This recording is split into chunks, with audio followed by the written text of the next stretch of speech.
Mi esposa estaba muy contenta, sí, es verdad, puedo dar fe de ello. En cambio yo estaba llorando. Yo me levanté esta mañana y no tengo como, no tengo como expresiones hoy, la verdad. Solo que me acordé de un tremendo hombre de Dios en su momento que dijo lo siguiente, y eso lo apropié para mi vida. Un Salvador como Cristo es la única esperanza para un pecador como yo. Y de eso me acordé esta mañana también. Mi esposa estaba muy contenta, pero pastor, usted no debiera estar igualmente contento Sí, muy feliz, pero de todas maneras yo lloré porque, como dice y manifiesta mi esposa, nada ha sido por nosotros, todo ha sido por pura gracia. Levantar el Señor a un alcohólico y drogadicto como yo en aquel tiempo, bendecirme con una esposa como la que tengo, 4 hijos, no hermanos, 2 nueras y ahora Salem. No sé si pueda predicar, quiero como cederle el turno a alguien. Pero la verdad que estoy tan agradecido con el Señor, hermano, la verdad. Nos han ocurrido tantas cosas aún de vida ministerial, pero seguimos perseverando. ¿Y saben por qué? Por pura gracia. Porque Él es el que nos sostiene a la final, hermanos. Y van a ir ajustando el sonido, me siento como en un huequito. Y todo ha sido por pura gracia, la verdad se los digo de corazón. Todo, no somos merecedores de nada. Todo ha sido porque el Señor ha obrado conforme a su bendita voluntad y con propósito para nosotros. Así que estamos muy agradecidos con Él. Y a mí no se me ha olvidado de dónde Dios me sacó, hermanos. Por eso seguimos perseverando. Y por eso una enseñanza como la de hoy. La extraordinaria persona de Jesucristo. Amén. ¿Cómo se llama? La extraordinaria persona de Jesucristo. Pero antes de eso, me gustaría invitarlos a que, porque alguien me dijo, pastor, ¿y el diezmo y la ofrenda? Bueno, amén. Si usted bien tiene el anhelo de ofrendar, de diezmar, pues vamos a orar por ese diezmo, por esa ofrenda. Y gracias al hermano que insistió ahora, dijo, pastor, y diezmo y ofrenda, que no se nos pase el diezmo y la ofrenda. Bueno, está bien, hermano, qué bueno que hayan hermanos, ¿no?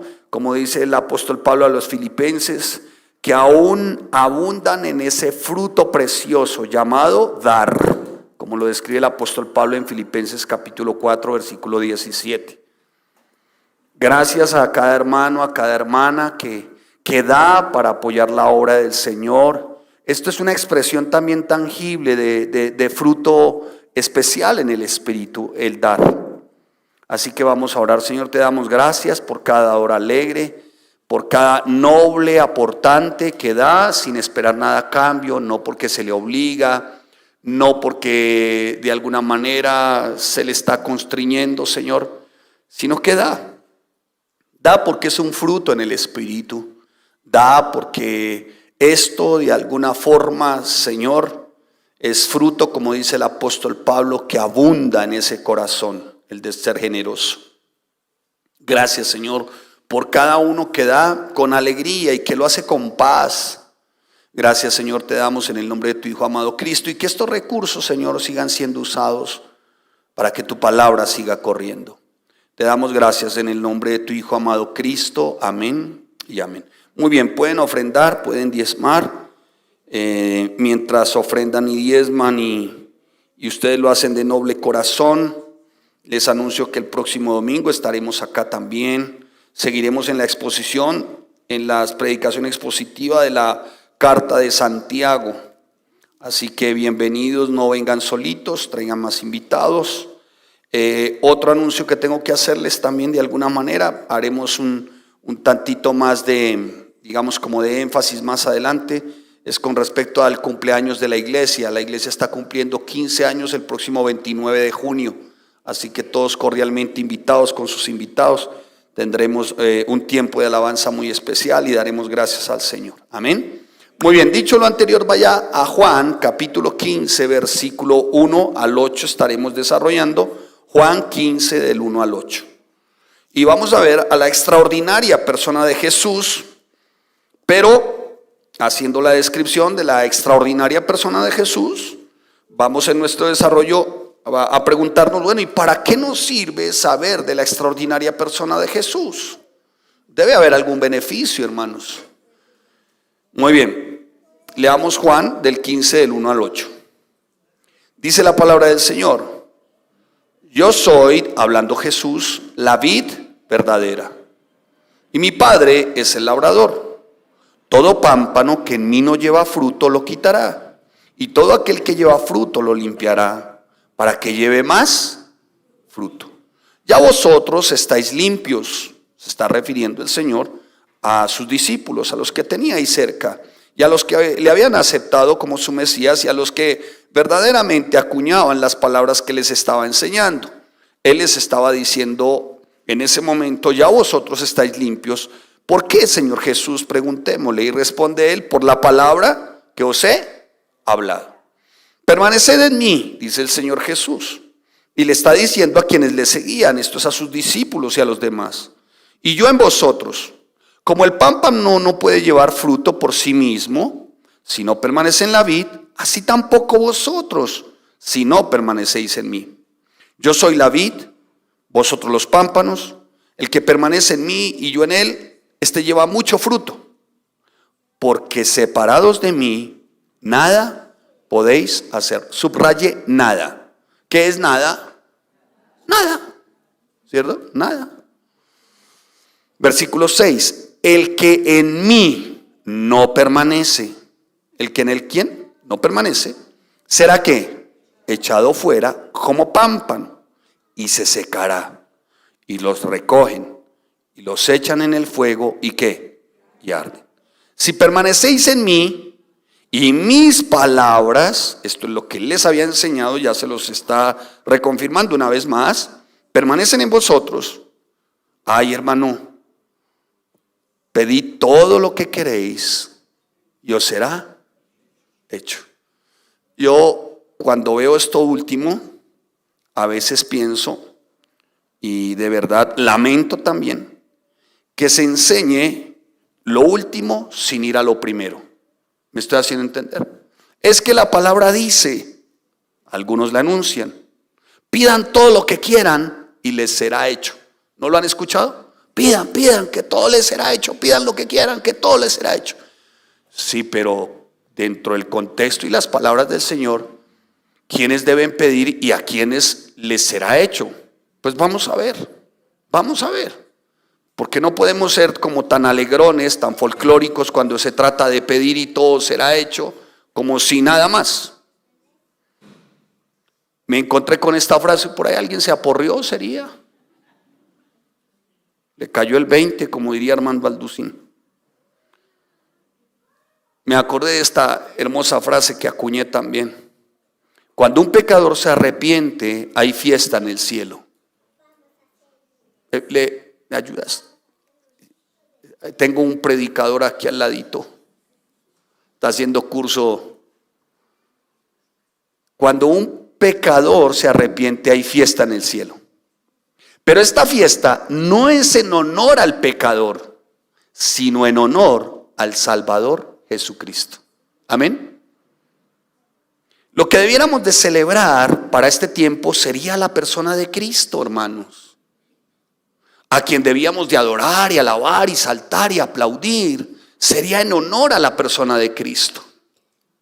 Ayer, ¿cuántos no saltaron, aplaudieron y gritaron? Yo fui uno de los primeros.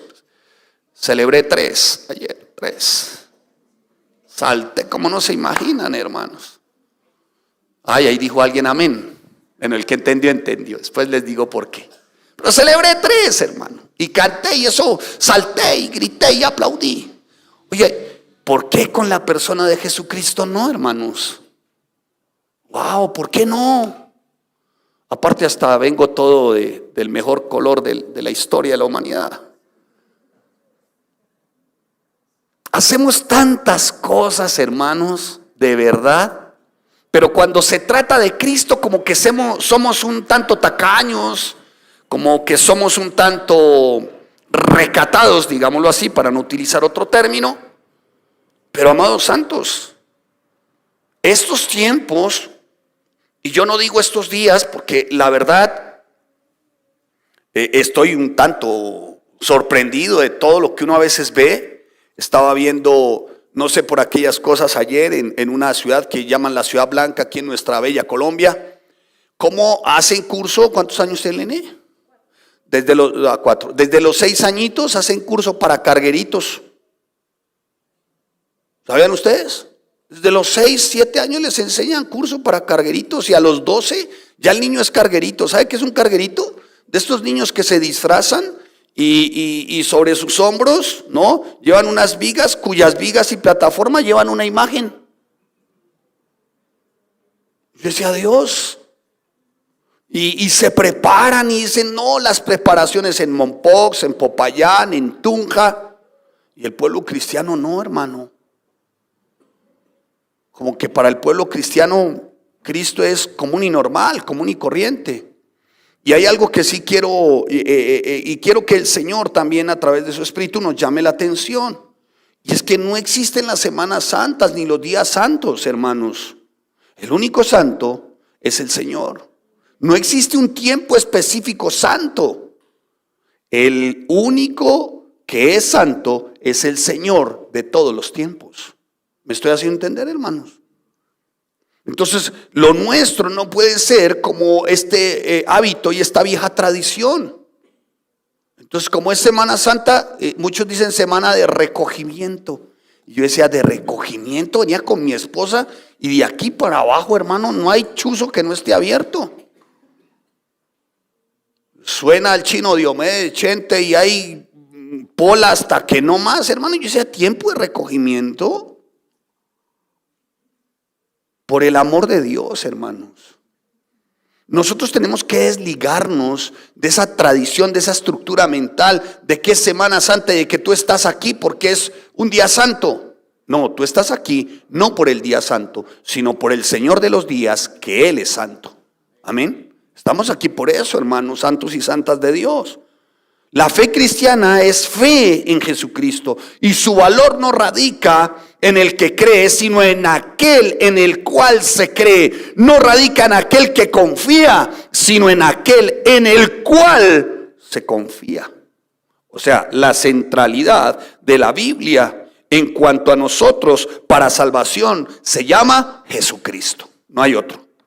No hay ningún otro mediador entre Dios y los hombres, y la palabra es muy claro, Jesucristo. Y no hay sino solo dos destinos, cielo e infierno. Y no hay sino solo dos grupos de personas. O estás con Cristo o eres enemigo de Cristo. Punto. Eso es tajante, hermano.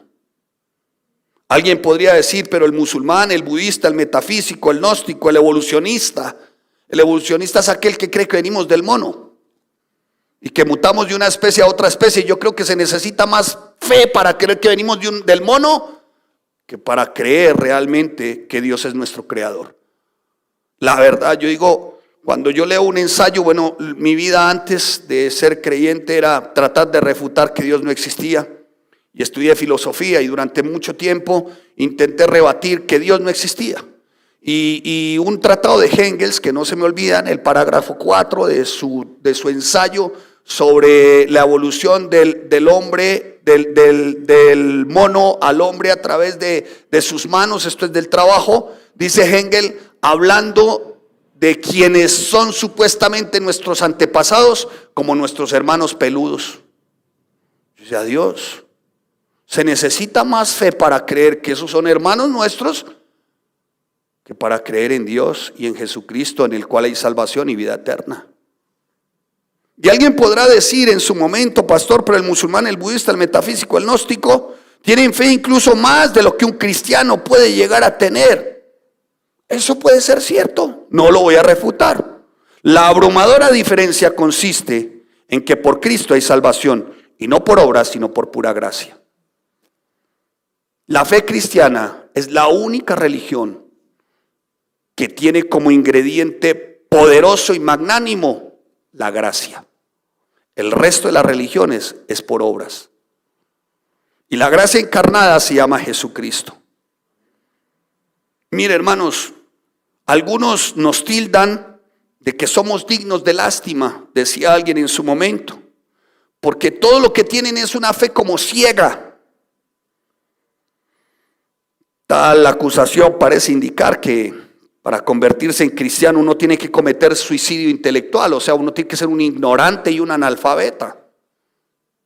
No hemos de negar tampoco, y mucho me temo, que hay varios que dicen ser cristianos y la verdad mantienen en su ignorancia y en su analfabetismo bíblico. Mucho me temo que es así. Sin embargo, si hay algo en cuanto a nuestra fe, es que nuestra fe es evidente, nuestra fe es real. ¿Por qué? Porque nuestra fe está en la persona de Cristo. Y Cristo es real. Cristo es auténtico. Por eso el título de la enseñanza, la extraordinaria persona de Jesucristo. Me di a la tarea de buscar el término extraordinario y me encontré con los siguientes significados: fuera de lo común, fuera del orden, fuera de la regla natural, excepcional, asombroso, impresionante y sorprendente. ¡Wow! Y después dije, bueno, a ver, vamos a estudiar qué tiene de fuera de lo común, qué tiene fuera del orden, qué tiene fuera de lo natural. ¿Por qué tan excepcional? ¿Por qué tan asombroso? ¿Por qué tan sorprendente? ¿Por qué tan impresionante? ¿Por qué? Pues me fui a las Escrituras. Me fui a las Escrituras y encontré varias evidencias que lo hacen a él, a la persona de Jesucristo, fuera de lo común, fuera del orden, fuera de lo natural, excepcional, asombroso, sorprendente, impresionante. Me encontré ciertamente en la palabra del Señor qué es lo que lo hace a él tan extraordinario. Pero antes de dar esas evidencias que lo hacen a él tan extraordinario, recuerdo las palabras del apóstol Pablo, que señaló en su momento: yo sé en quién he creído. ¿Y saben por qué? Porque Pablo sí sabía de lo extraordinario, lo sorprendente, lo fuera de lo común, lo sobrenatural, lo impresionante de la persona de Jesucristo. Por eso él estaba tan arraigado al Señor. Por eso él decía: yo sé en quién he creído.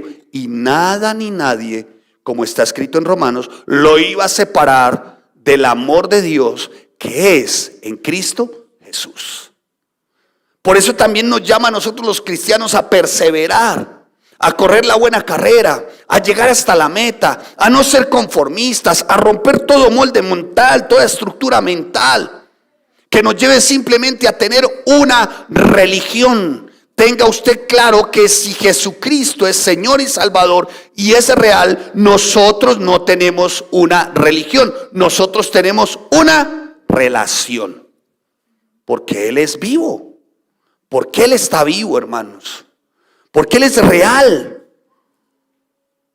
La creencia de nosotros como cristianos debe involucrar también nuestra mente, la razón también. Lo nuestro no es una fe ciega, lo nuestro no es un salto al vacío. La fe nuestra como cristianos está basada en la evidencia, en lo real. ¿Quién es la evidencia? ¿Quién es lo real? Jesucristo. Puedes ver todas las evidencias, son reales, son palpables. Mire, hermanos. Wow. Mire, santos. Los musulmanes tienen a Mahoma. Los hindúes, los medos, los persas, Mahoma, Siddhartha Buda, está el profeta de estos monjes tibetanos, en fin, de todos ellos. Pero escuchen, de todos ellos se podrán decir dentro de sus religiones que son buenos profetas, pero ninguno de ellos que resucitó al tercer día. Ninguno de ellos que fue a la cruz y derramó su sangre para traer salvación por nuestros pecados. De ninguno de ellos. De ninguno de ellos, hermano. Y sin embargo, en el caso de los musulmanes, son tan apasionados que hasta su vida, de ser posible, entregan por eso que creen ellos. Creen en un ser o en una persona real, una persona humana, común y corriente, que fue de lo más inmoral. Compra una niña de 9 años y a los 14 la hace su esposa y tiene relaciones sexuales y es considerado el más grande polígamo de la historia. Y sin embargo los musulmanes lo defienden como ustedes no se imaginan. Nosotros, nuestra fe cristiana, y digo nosotros los cristianos, y nuestra fe cristiana está fundamentada sí en uno que se hizo carne, sí en uno que fue como uno de nosotros, que se hizo carne, fue un ser humano, pero escuchen, sin pecado. Y resucitó al tercer día de entre los muertos. Y está sentado a la diestra de Dios Padre. Y está elaborando morada para nosotros. Y vamos a ver para quiénes. Nuestra fe, es verdad que nuestra fe sí es por lo que, como lo se describe, la fe es ciertamente estar fundamentado en aquello que no vemos, pero cuando decimos que no vemos, no quiere decir que esa fe esté alejada de ¿qué? De la razón. Lo nuestro no es un salto al vacío, lo nuestro no es creer por creer sencillamente. Nuestra fe es una fe sobre la base de la persona de Jesucristo. Ningún erudito se ha arriesgado hasta el día de hoy, ninguno, de ninguna religión, cultura, hasta el día de hoy, ningún erudito, nadie, por muy estudioso, hasta el día de hoy se ha atrevido a negar la existencia de la persona de Jesucristo. Tanto que la era humana se parte en dos para marcar los tiempos. ¿Sabe cómo? Antes y después de Cristo. No dice antes y después de Mahoma. No dice antes y después de Buda. No dice antes y después del Dalai Lama. No dice, hermano. Es más, hasta un ateo cuando da clase, los que pasaron por sus aulas también, como tuve el privilegio, por pura gracia del Señor, de pasar por una aula de estudio superior, tenía uno de mis profesores ateos, admirable de su forma académica, pero él tenía que mencionar de su ateísmo antes y después de Cristo. Tremendo, ¿no? Entonces nadie hasta el día de hoy se ha atrevido a decir Cristo no es real, Cristo no existió.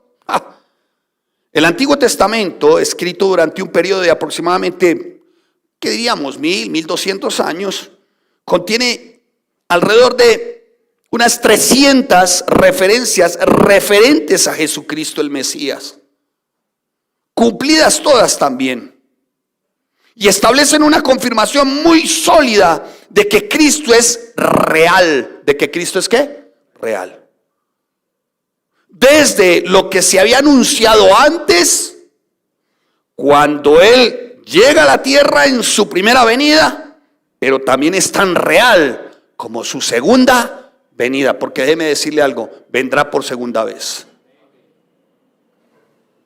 ¿Cómo te estás preparando para esa venida? Porque vendrá por segunda vez. La extraordinaria persona de Jesucristo, el fuera de común, el fuera de orden, el fuera de la regla natural, el excepcional, el asombroso, el impresionante, el sorprendente, está enmarcado por lo que ya se había anunciado, por lo que fue, por lo que es y por lo que será.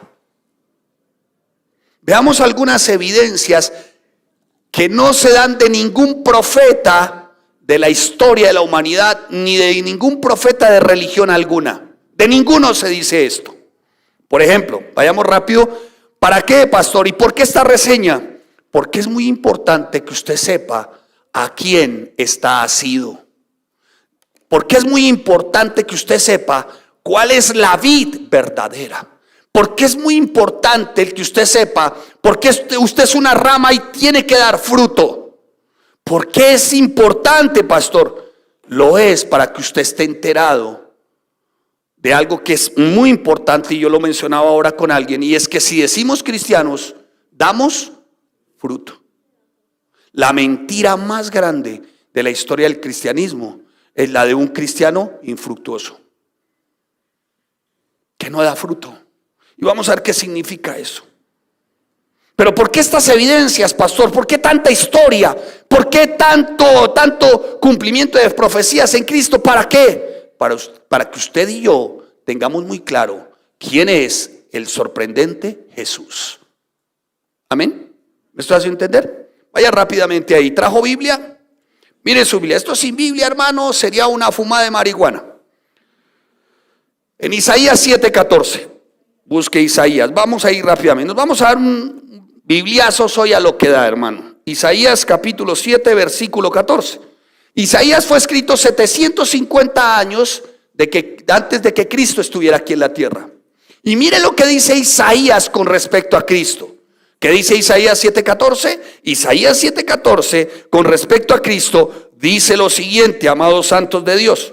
Cantares, Isaías 7:14. Dice la palabra del Señor: por tanto el Señor mismo os dará señal. He aquí que la Virgen y dará luz. 750 años antes de que naciera. ¿Para usted quién es Jesús, hermano? ¿Quién es para usted Jesús?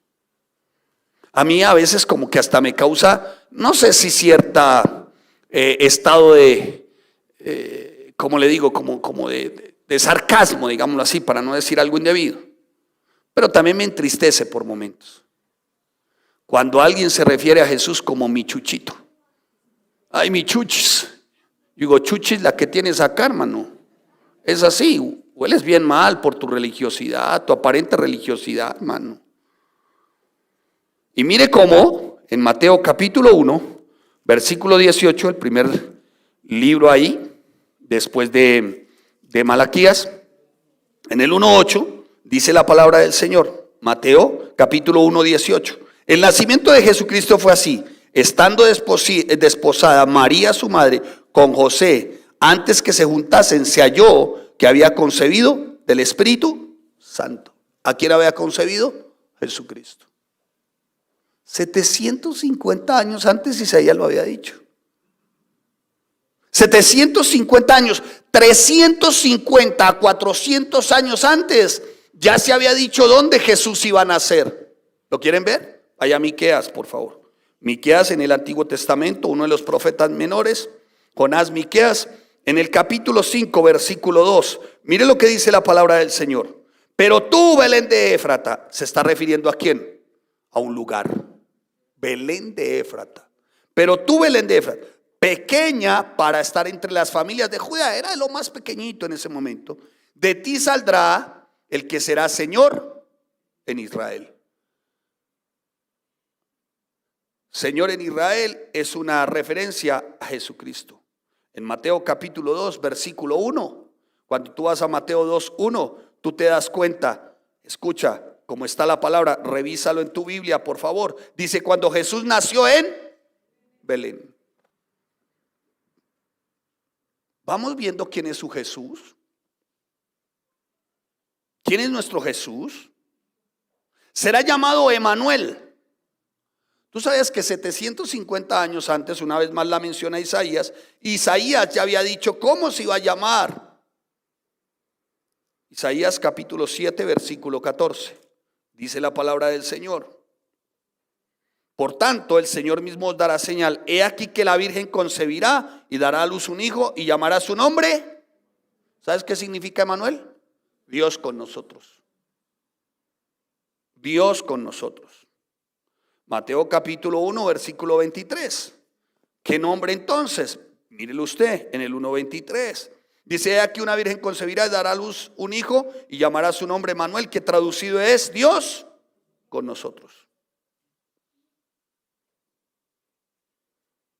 También habla de que fue ungido de una manera muy especial, lo describe Isaías en el capítulo 11, versículo 2, pero más adelante lo notamos en Mateo capítulo 3, versículo 16 al 17. Y hay 300 referencias conforme a la verdadera existencia de Cristo, lo que se dijo de Él y cómo todo en Él se cumplió. Mire, Cosas como para algunos que pareciesen simplonas o de no tanto significado. Bueno, pareciera que no, tal vez por el hecho, pero sí por la historia. ¿Qué significado? Zacarías capítulo 9, versículo 9. Mire lo que se dice en Zacarías capítulo 9, versículo 9. Busque usted ahí Zacarías. Muy bien. Ageo que se está poniendo esto, ¿no? No, mejor, bueno, que se está poniendo. Ageo y Zacarías. Zacarías, en el capítulo 9, versículo 9. Mire lo que dice. Zacarías con casi 500 años antes de antelación. En el 9:9 ya Zacarías estaba profetizando, ¿no?, que el Señor vendría sobre un asno o sobre un pollino. 400 años antes. Léalo. Alégrate mucho, hija de Sión, da voces de júbilo, hija de Jerusalén, y aquí tu rey vendrá a ti, justo y salvador, humilde y cabalgando sobre un asno, sobre un pollino, hijo de ¿qué? De asna. ¿Saben? Cuando se habla de pollino, hijo de asna, no se habla de cualquier animal, se escogía de lo mejor cuando se trataba de alguna forma de hacer una reverencia a un rey en la época. Las primeras crías de un caballo, o sea, de una yegua, esto era para el rey. Lo mejor se escogía para un rey. Cuando se habla de un pollino, no se habla de cualquier tipo de animal, se habla de las primicias. Y miren, santos y santas de Dios, en Lucas, en el capítulo 19, versículo 35, ¿cómo se describe la entrada de Jesucristo? Mateo, Marcos, Lucas 19. Mateo, Marcos, Lucas 19. ¿Ya lo tienen? Mire lo que dice la palabra del Señor. 35 al 37. Y lo trajeron a Jesús. ¿Qué trajeron? Vamos a ver. Y habiendo echado sus mantos sobre el pollino, subieron a Jesús. Si vamos viendo lo sorprendente de Cristo, lo extraordinario, si vamos viendo ciertamente lo salido de lo natural de Cristo. Se dice que inclusive fue traicionado por un amigo, ¿es verdad? ¿Sí o no? ¿Quién lo traicionó? ¿Quién? Judas. El Salmo 41, escuche, los salmos fueron escritos 1000 años. ¿Cuánto? Antes de Cristo. Y el Salmo 41 en el versículo 9 es con Biblia, hermanos. Salmo 41, versículo 9 dice: aún el hombre de mi paz, en quien yo confiaba, el que de mi pan comía, alzó contra mí el carcañal. Hablando del desleal de Judas. El mismo Zacarías, vaya, acompáñeme por favor a Zacarías para que usted revise. Ageo, Zacarías, ya estábamos ahí. Revise usted ahí en Zacarías, en el capítulo 11, versículo 12, una vez más, casi 400 años de antelación.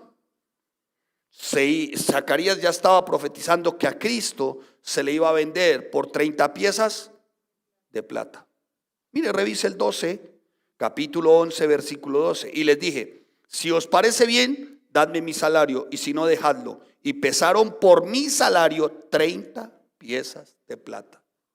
¿Se cumplió? Sí, se cumplió. Mateo 26, 15, cuando Judas de alguna manera menciona cuál debe ser la recompensa para él por entregar a Cristo. 30 piezas de plata. ¿Abandonado por sus discípulos? Sí, Zacarías capítulo 13, versículo 7. No hemos de extrañarnos cuando nos quedamos solos, lo vivió Cristo. 13:7 dice la palabra del Señor. Revíselo por favor, en Zacarías capítulo 13, versículo 7. ¿Qué dice la palabra del Señor? ¿Cómo lo tiene usted ahí? Léalo por favor, ¿lo tienen? Mire lo que dice, escuche.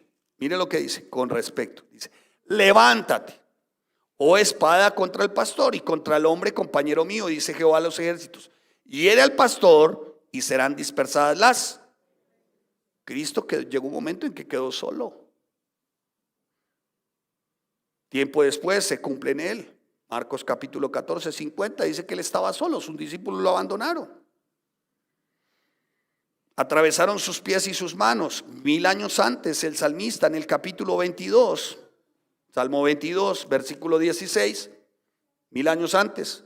Porque perros me han rodeado, me ha cercado cuadrilla de malignos. Horadaron mis pies y mis manos. 1000 años después se cumple en la persona de Cristo la obra de la cruz. ¿Usted sabe qué es la obra de la cruz? La obra de la cruz es la expresión del extravagante amor de Dios para traer salvación. ¿En quién? En Jesucristo. Muy bien, amados. Dicho esto y habiendo expuesto la historicidad, la realidad, la verdad de la persona de Cristo, vayamos entonces a nuestro texto en Juan. Vaya usted otra vez, acompáñeme a Juan, por favor, capítulo 15. Juan capítulo 15, versículo 1. Yo soy la vid verdadera. Somos ligeros, ¿no? Muy ligeros, hermanos. Yo soy la vid verdadera. ¿Quién es ese yo soy? Jesucristo. ¿Quién es ese yo soy? El excepcional, el asombroso, el impresionante, el sorprendente, del que se había dicho con 350, 400 años, 750 años, 1000 años antes, ¿quién iba a ser él? ¿Qué iba a ocurrir con él? Está diciendo a sus discípulos en Juan capítulo 15, yo soy. ¿Yo soy qué? La vid verdadera. Mi Padre es el labrador. Todo pámpano, ¿todo qué? Que en mí no lleva fruto, lo quitará.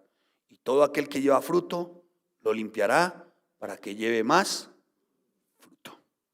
El propósito, creo firmemente, para que Juan hubiese escrito este evangelio, lo menciona más adelante, me fui a la tarea, 20:31, Juan 20:31. El propósito de Juan es el siguiente.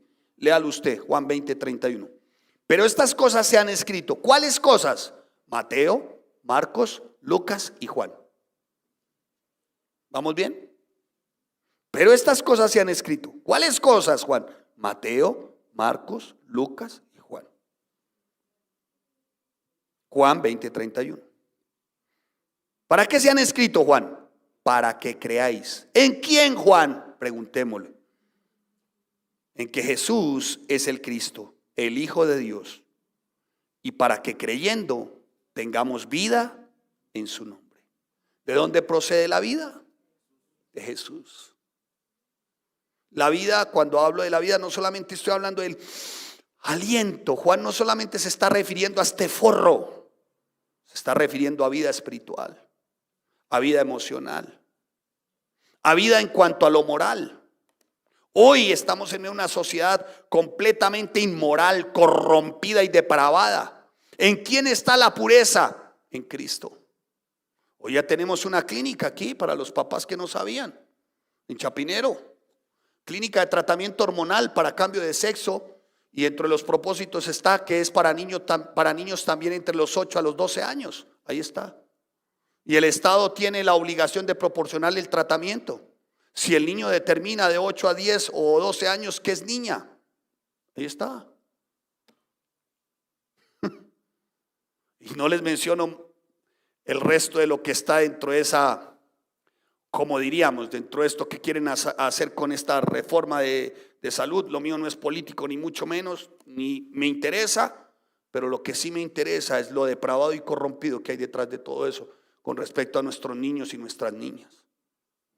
O sea, permitirle a un niño que ya tiene la decisión a los 14 años de si se amputa su miembro sin consultarle a sus padres.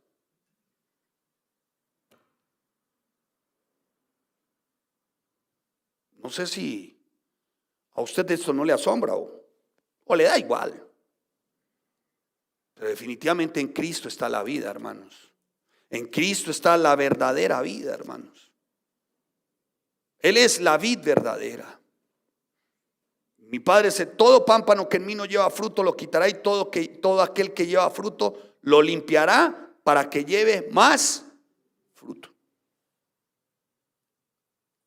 Ya hablando aquí de la persona de Jesús, presente con los suyos, presente en medio de los suyos, de los discípulos, ya hablando aquí de la persona de Jesús.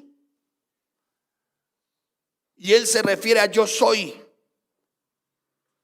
Y voy a mencionarle a usted los yo soy de Jesús, para que entre ustedes y yo reflexionemos lo extraordinario, lo sorprendente, lo maravilloso de la persona de Jesús y cómo, si estamos unidos a Él, nos relacionamos con Él. La más grande de las bendiciones es para nosotros. ¿Cuál? Pedid en el nombre de Cristo Jesús.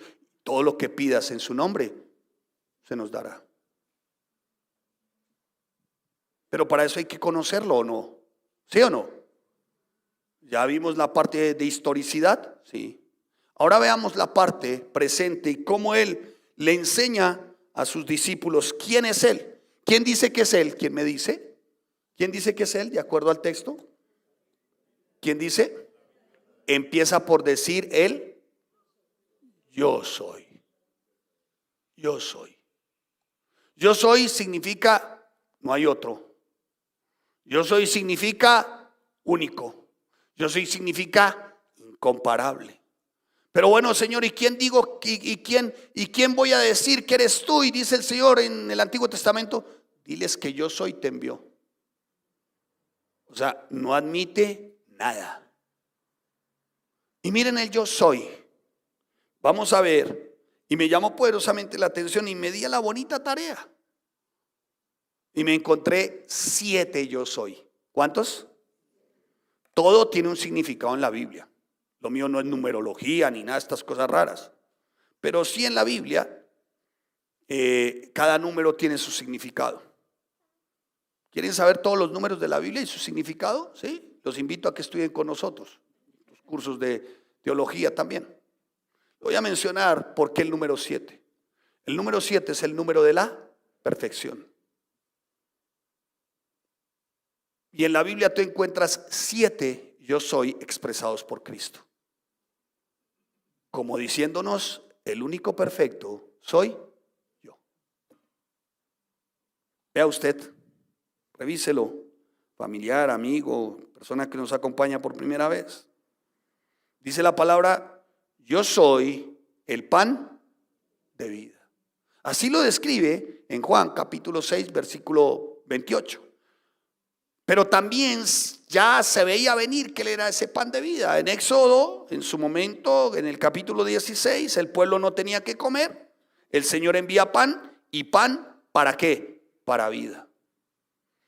A nuestro tiempo hoy, si hay hambruna, hermanos, si hay necesidad de pan, ¿saben por qué es? Porque se desconoce a la persona de Jesucristo. Es increíble, hermanos. ¿Cómo es posible que hoy el que dice ser cristiano, hermano, acuda a todo menos a Cristo como pan de vida, hermanos? Es el primer yo soy. El segundo yo soy, dice él, yo soy la luz del mundo. En Juan capítulo 1, versículo 4 y 5, él dice, yo soy la luz del mundo. En tiempo de Éxodo, el pueblo de Israel caminaba en medio de ese desierto oscuro. ¿Y sabe por qué caminaba? Porque la luz del Señor y Dios estaba con ellos. ¿A quién acudes en esos momentos de oscuridad? ¿A quién acudes en esos momentos en los que pareciese que no hay luz al final del túnel? ¿A quién acudes?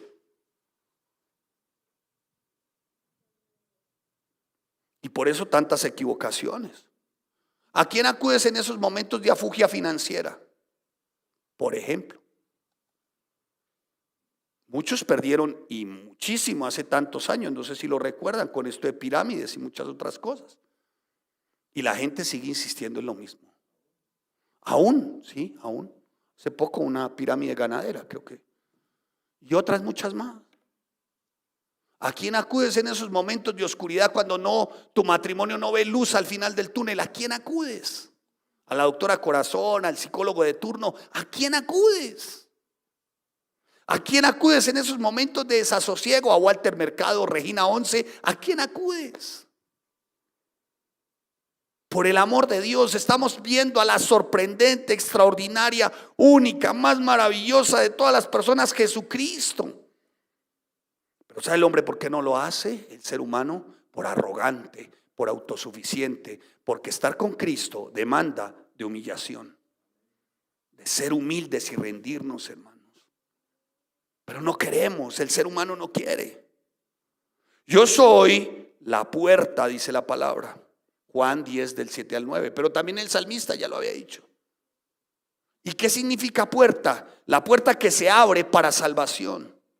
La puerta que se abre para caminar por el camino angosto, por donde al final se hallará el destino realmente de la gran bendición. Pero saben, la gente hoy prefiere la puerta ancha. Esto es la más fácil. Lo más fácil, lo que no cueste, hermano. Como está de moda la gratuidad, ¿no? Hermano, el que sea gratis no quiere decir que no haya costado. El que sea gratis quiere decir que llegó a ti sin tú pagar nada, pero otro tuvo que haber pagado, ¿sí o no? Eso es así. Él es la puerta, hermanos, la puerta de salvación. Él es la puerta por donde nosotros debemos atravesar, pero escuchen, a veces queremos atravesar la puerta con cargas y todo. Y el Señor nos dice, ven, acércate, atraviesa la puerta, ven, atraviesa por mí. Pero atravesar esa puerta, hermanos, se hace despojándose. Y a veces queremos entrar con todo y maletas, esas cargas.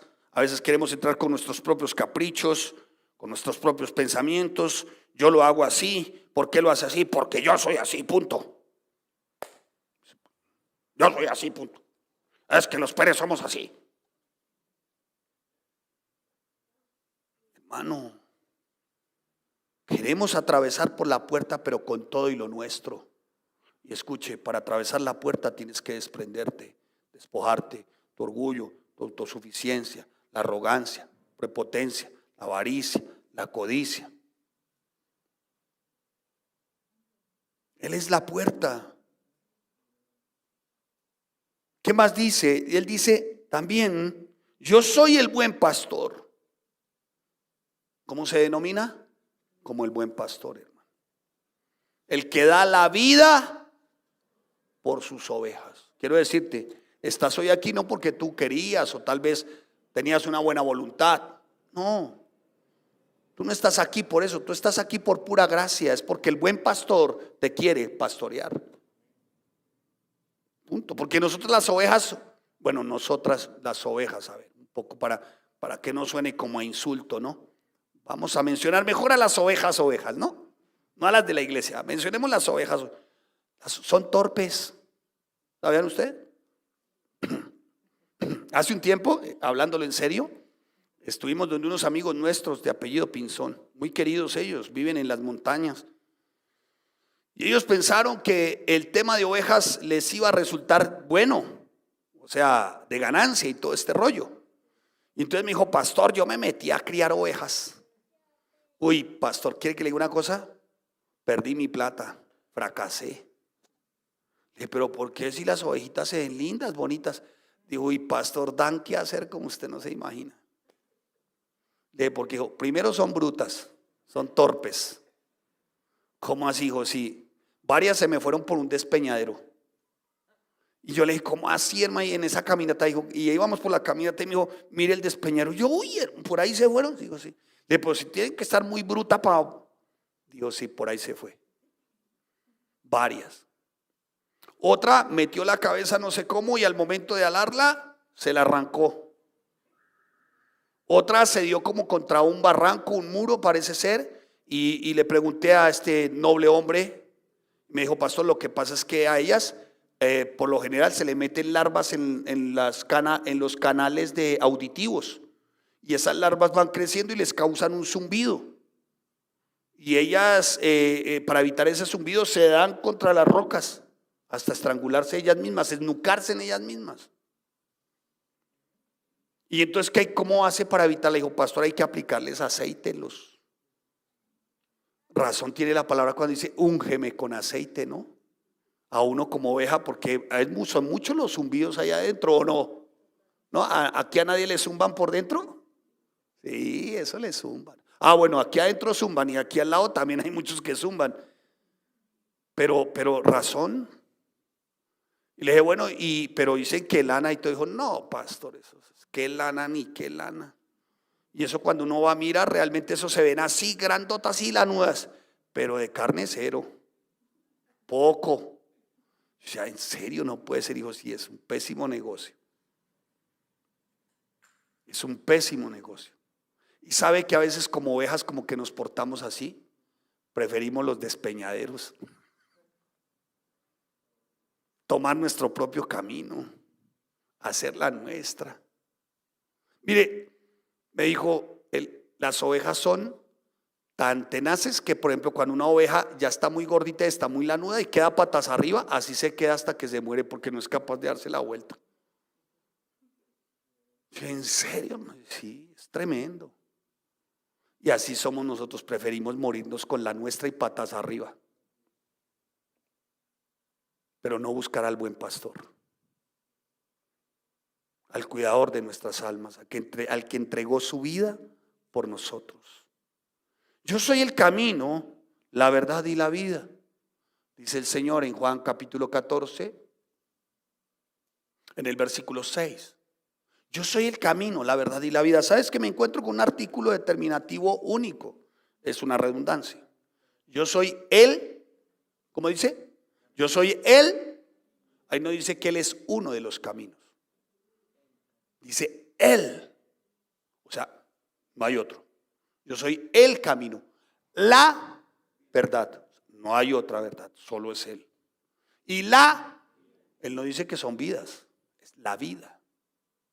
Él no dice que son verdades, él es la verdad.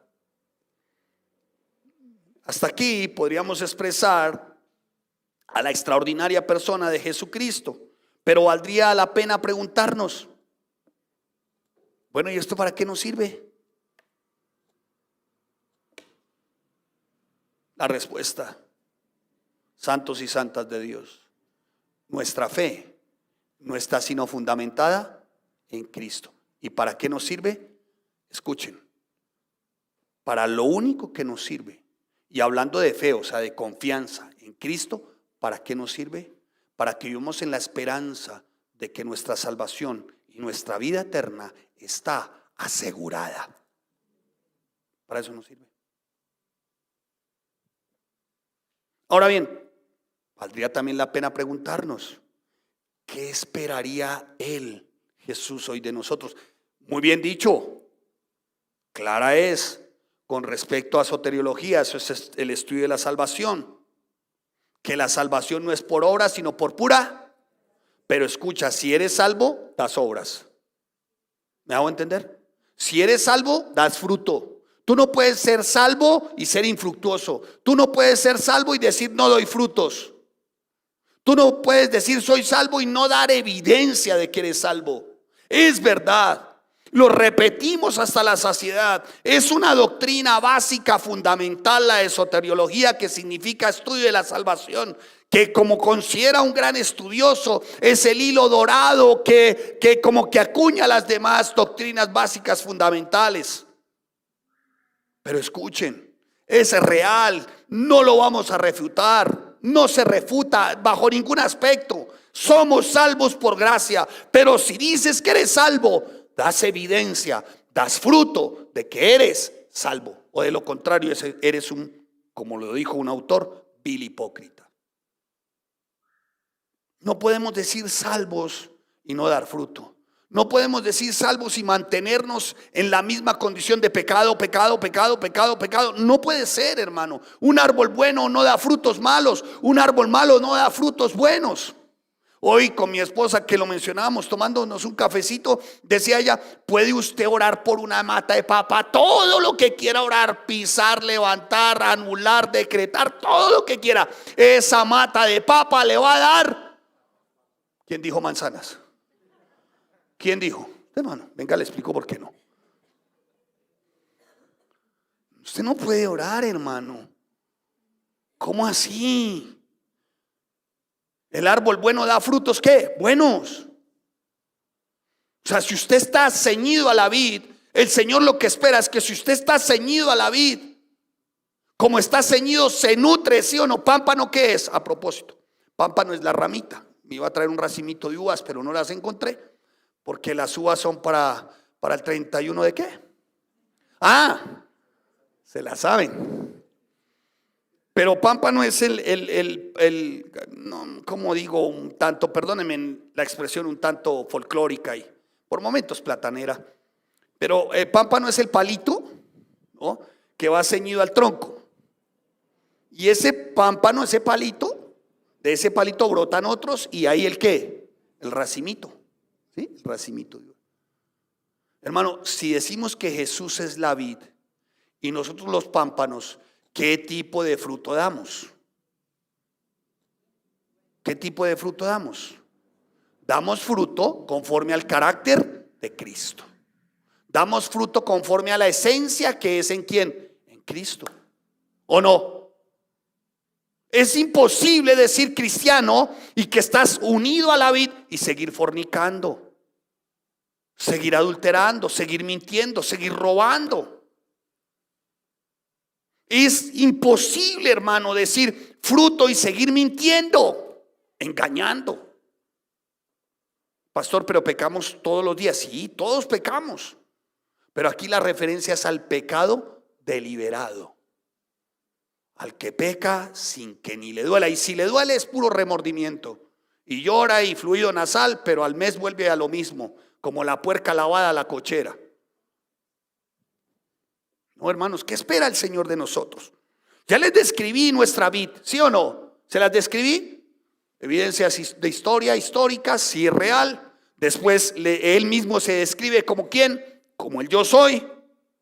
Entonces, ¿cuál es la referencia con respecto a Cristo y lo que Él espera de nosotros? Pues Él espera de nosotros que si Él es la fuente, pues no podemos dar un fruto diferente, porque estamos injertados al único que puede vivificarnos aún en los momentos más aciagos de nuestra vida. En el sentido más básico, para podérselos explicar, y voy terminando, es que la permanencia nuestra en Cristo va a revelar, y esto por el fruto, si somos salvos o no.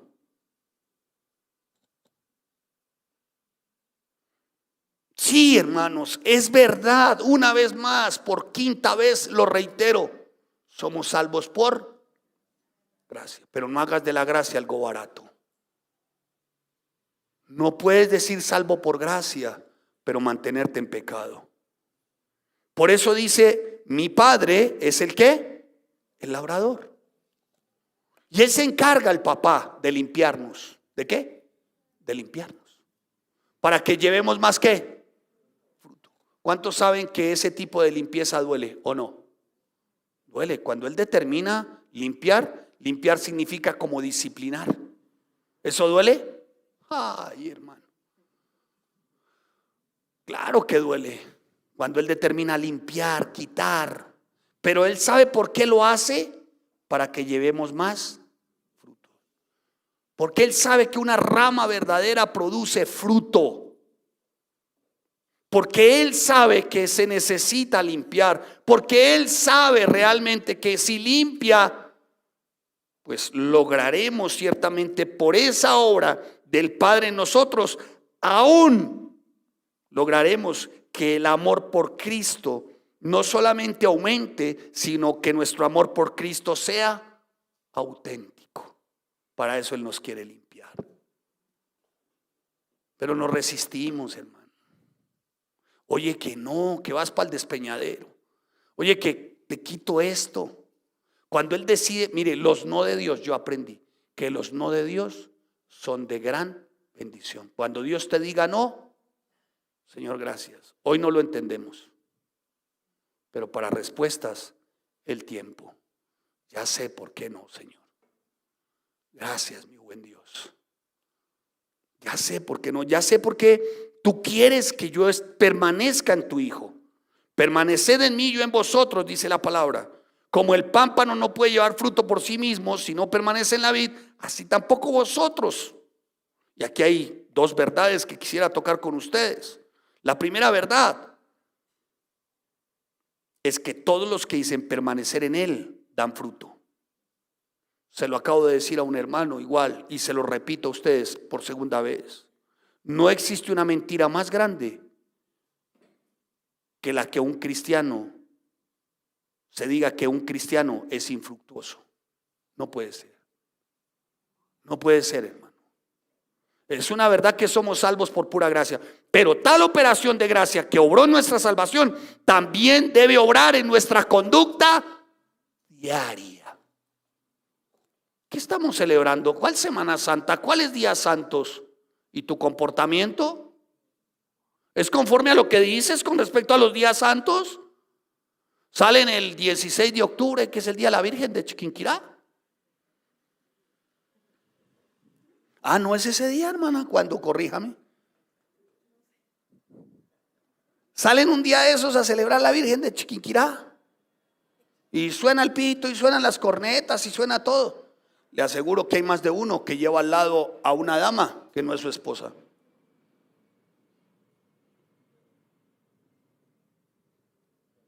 Idólatras, adorando ídolos, como dice la palabra en el Salmo 115.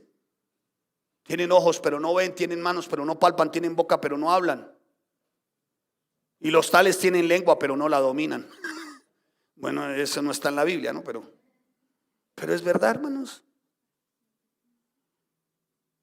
Juan el Bautista retó a todos los que estaban ahí en Mateo capítulo 3, versículo 8. Los retó a todos y Juan el Bautista le dijo a sus oyentes: den frutos dignos de arrepentimiento. ¿Sabe qué significa arrepentimiento? No es darse golpes de pecho. No es subir a Monserrate con frijoles en los zapatos. No es llevar mercados al 20 de julio.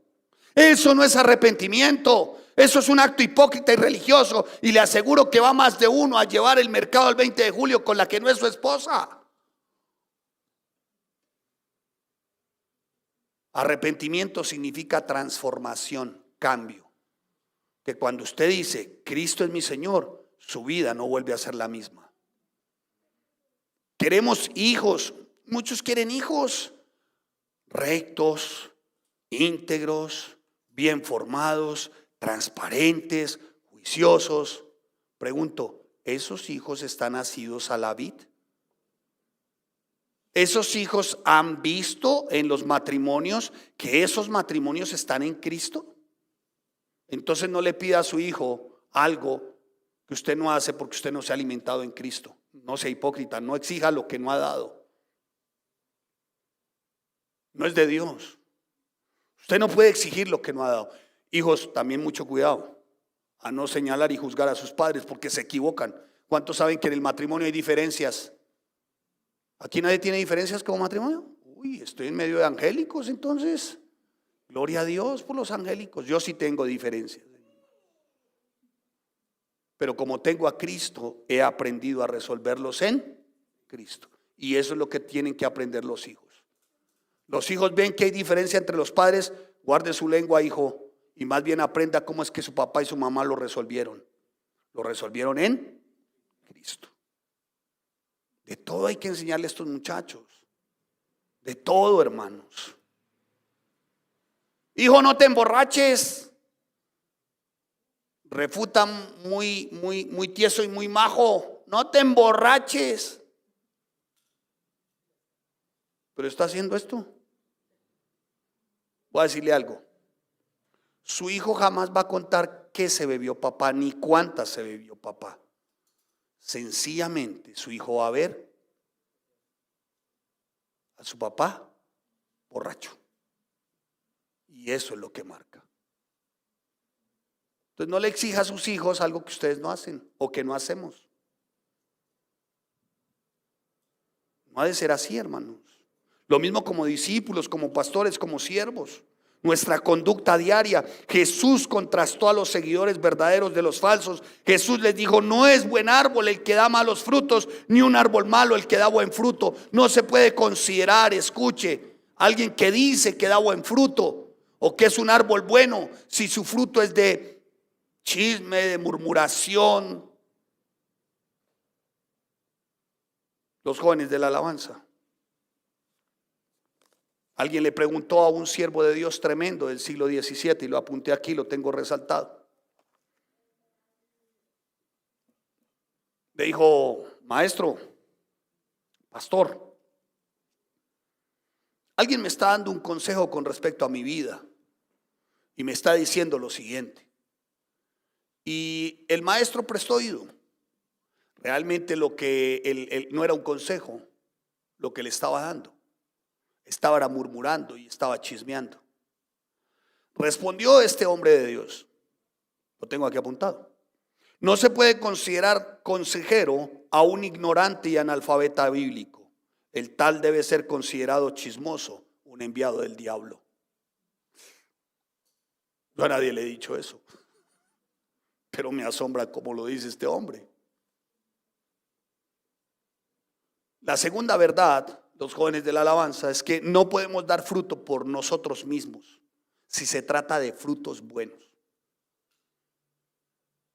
Para poder dar fruto bueno, tengo que estar como el pámpano. ¿Permanecer en quién? En él. Si no permanezco en él, definitivamente no puedo dar fruto.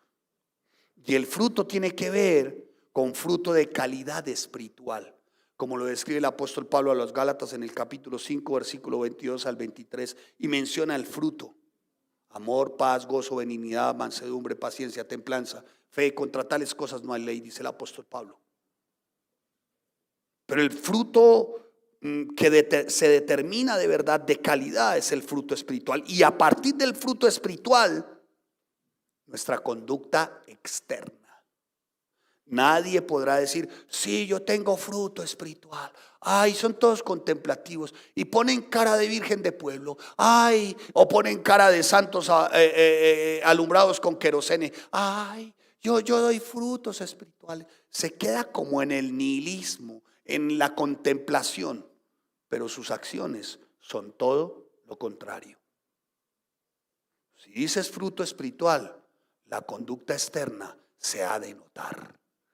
Si dices fruto espiritual, eres íntegro, no mientes, eres transparente, recta es tu conducta.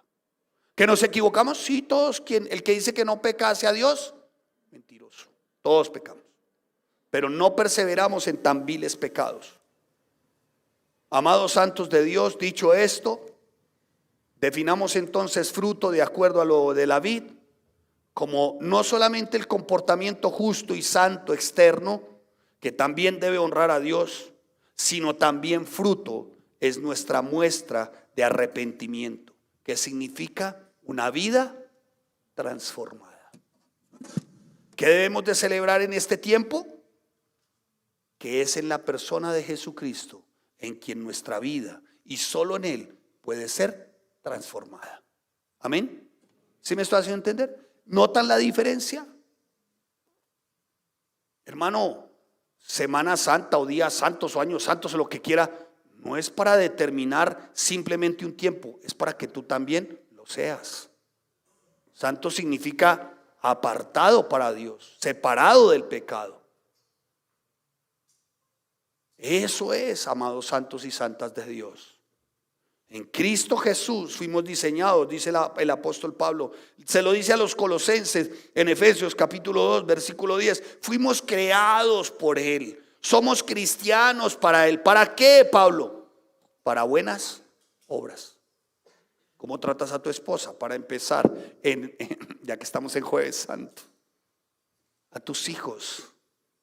Mañana es Viernes Santo. Prefieren no comer carne, pero no dejar de insultarla. ¿No? No hay que comer carne. Otro dijo: no nos bañemos porque nos convertimos en pescados. ¿No? ¿Usted no le enseñaron eso? No, en serio, fuera de bromas. A mí me lo dijeron, me dijo: ay, no, uno no se puede bañar porque le salen escamas. No, en serio, yo de chiquito y con mi abuela y me ponía el sermón de las 7 palabras, que eran como 5.500 palabras. Pero hermano, caemos en unos ritualismos absurdos, hermanos. ¿No? Entonces, no, que hoy colocamos música de alabanza y a todo timbal. No, que no se puede escuchar música porque eso. Yo decía, pero No escuchan música, no comen carne y no se bañan. Pero eso sí tratan mal a su esposa. Son hablantinosos, habladores, criticones, murmurones, fisgones, piojosos, liendrosos. No es cierto. Pero de verdad, hermanos, ¿sí ven cómo caemos en eso tan hipócritamente? Deshonramos a nuestros padres y decimos días santos. ¿Cuántas semanas santas llevas en esa conducta? ¿Por qué no reflexionamos más bien hoy, que es este tiempo, en la persona de Jesús, en el extraordinario Jesús, el impresionante, el único, el incomparable, el gran yo soy?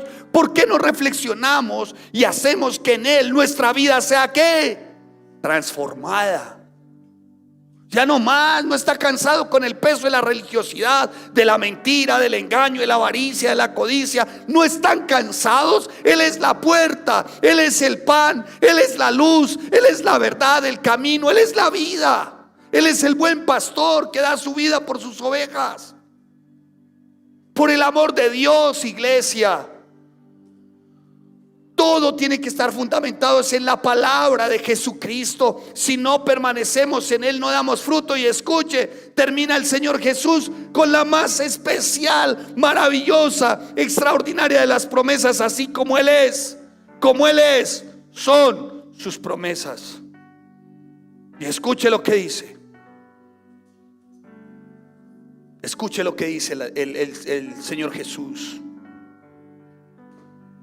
Si permanecen en mí, mis palabras permanecen en vosotros. Versículo 7 del capítulo 15. Pedid todo lo que queréis y os será hecho. Creo que no hay más grande dolor en un papá que ver un hijo que rechaza a Cristo. Creo que no hay más grande dolor que un matrimonio sin Cristo. Creo que no hay más grande dolor hoy que ver la cantidad de divorcios. Creo que no hay más grande dolor que una jovencita que quedó embarazada y hoy está a punto de tomar la decisión de abortar. No ve otra salida. ¿Y saben por qué? Porque no tiene a Cristo. Creo que no hay más grande tragedia hoy el que Cristo no more en el corazón del ser humano. Valdría la pena preguntarnos hoy: ¿cómo está mi relación con la vid? ¿Cómo está mi relación con Cristo? Y si permaneces en Él, daremos fruto. De lo contrario, dice la palabra, el pámpano será cortado y echado al fuego. ¿Cómo fue cortado Judas? ¿Lo recuerdan? Pero si permanecen en Él, y que este sea un tiempo, vayámonos reflexionando: Señor, yo quiero permanecer en ti. Vayamos diciéndole: Señor, yo quiero depender única y exclusivamente de ti. Cierre sus ojos, incline su rostro. Dígale: Señor, yo quiero permanecer en ti, Señor. Yo quiero ser como ese pámpano a la vid, Dios. Quiero acudir no a un día santo, no a algo que llaman días santos, temporada santa, semana santa. Quiero acudir al único santo, Jesucristo. Señor, quiero hacer de ti mi vid verdadera, Señor. Yo quiero ser ese pámpano, Señor. Yo quiero dar fruto. Quiero dar ese fruto del cual habló Juan el Bautista cuando retó a sus oyentes: fruto digno de cambio, de arrepentimiento, Señor. Abandonar la mohosa y aparente religiosidad, Señor, o falsa piedad. Ser íntegro, Señor, transparente. Aún, Señor, si he pecado, confieso mi pecado, Señor, y perdóname, porque solo contra ti he pecado, Señor. Sé que si me arrepiento hallaré misericordia, Señor.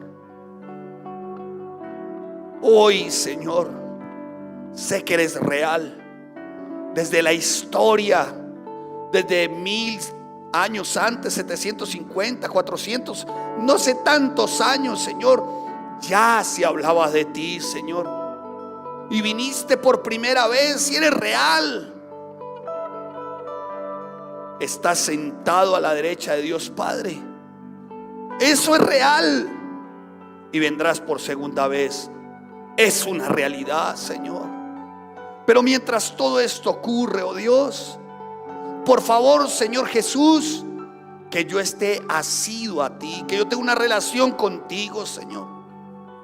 Que estos días, más que ser tiempos de eventos religiosos, sean tiempos de cambio en la persona, en la extraordinaria persona de Jesucristo en mi vida. En mi vida. No para tenerlo como una idea, simplemente. Dice tu palabra que si pido en tu nombre, todo me será hecho. Si hoy hay, Señor, aflicción, necesidad, si hoy hay un tiempo de oscuridad, si hoy hay un tiempo, Señor, de desasosiego, Padre, por favor, escucha nuestra oración, Señor. A cada pámpano que está asido a ti, Señor, que sea tiempo de respuesta, Señor. Que sea tiempo también para ver tus milagros conforme a tu voluntad, a tu propósito, Señor.